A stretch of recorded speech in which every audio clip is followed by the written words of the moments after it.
Jonathan Lee Rich's investigates. I got some breaking news I want to share with all of you. New bombshell information about the shooter, the Trump shooter, Thomas Matthew Crooks. And there's a new report out. Apparently, law enforcement got his phones and they were able to see things that he searched on his phone. According to ABC7 in Chicago with this report. Check it out right here. Last Saturday, does it happen again? There is late word tonight from investigators that Trump would-be assassin Thomas Crooks had searched the internet for information on the former president's rally in Butler, Pennsylvania, and Crooks also searched his phone for the dates of the Democratic National Convention in Chicago, according to what law enforcement sources are just telling ABC News. What authorities haven't found is evidence of the shooter's political views that might explain all of it. Whoa. So he was searching the Trump rally on his phone, according to this report. I'm thinking they have sources, within the FBI, and also searched the DNC. The DNC, the Democratic National Convention. What's going on, people? Why was he searching the DNC? Was he planning on doing some harm at the DNC too, along with the Trump rally? Was this guy apolitical, or he didn't have any political affiliation? He just hated all politics and wanted to take some sort of bad act out on everybody? It's very interesting, folks. Also, the Washington Post got some new information about the phone. The phone that was taken. It was left at the scene of the shooting. They found a phone right there, also a transmitter right next to the phone. And apparently they had a phone back at his parents' home in Bethel Park. He traveled an hour to go to the shooting. But I'm going to share this report with you by the Washington Post about his phone records. Check it out.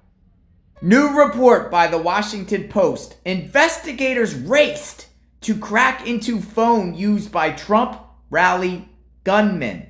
The case highlights the primacy of digital evidence in criminal cases, but maddening gaps remain in understanding the gunman's mindset. And here you go, folks. New, faster phone cracking technology was used to access the phone of the Trump rally gunman, according to people familiar with the investigation, who described the ongoing race to find any clues to the 20-year-old's motive for trying to kill the former president. Officials said Monday they were able to access a cell phone belonging to Thomas Matthew Crooks of Bethel Park, PA, but they did not describe the technology behind that effort.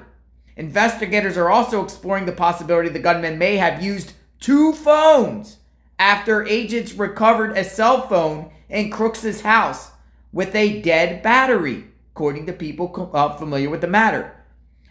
Authorities say Crooks fired an AR-style rifle at Trump from a rooftop near a campaign rally Saturday in Butler, Pennsylvania, killing one person in the crowd and critically injuring two. Let's go on. Despite a massive investigation launched after the shooting and an avalanche of media attention, very little information has surfaced publicly about Crooks' interests and beliefs, or what may have led him to climb the roof of the building, flatten himself against it, and open fire with a gun.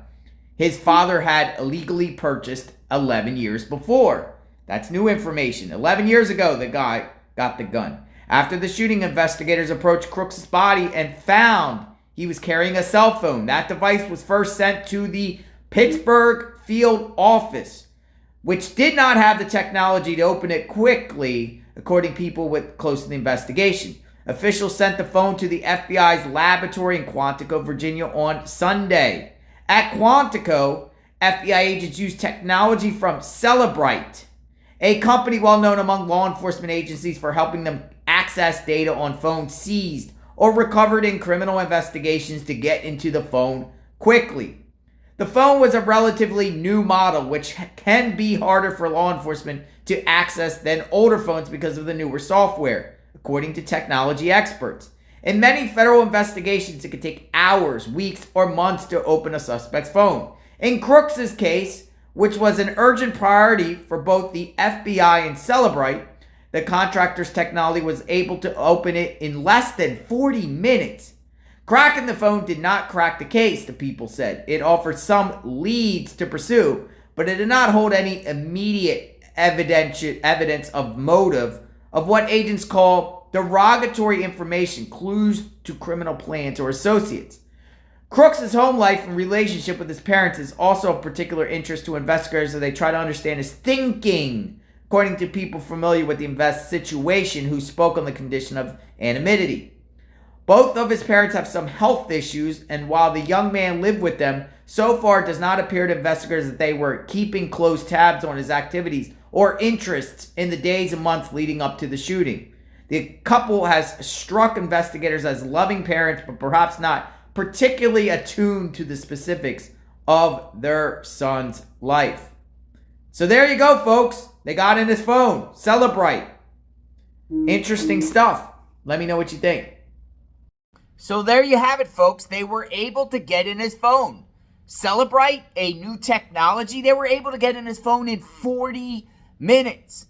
Looking at his searches, anything, any clues that could indicate, what he was searching, who he was communicating with, the apps, everything and anything. And hopefully we'll learn more about his communications, who he corresponded with, his friends list, whatever. I want to know who his friends are because we still don't know anything about his friends. Google searches, but will they ever release that, even if they haven't? Maybe they're keeping some things to the vest and we'll never, ever know. But criminals should be on notice that if you think you can put passcodes and lock up your phones, ladies and gentlemen, they will get in your phone. They have the technology. But it's good to know that they looked in his phone, both phones. Again, two phones. Maybe they should look in the parents' phones too, just to, make sure the parents weren't saying things to him or, maybe the parents. But I think the parents have fully cooperated. The report said that the dad had the gun for 11 years. 11 years. Let him use the gun to go to the gun range. Did he act alone? Does he have any unidentified or unindicted co-defendants out there? Was he a patsy? MK Ultra set up? Is this an inside job?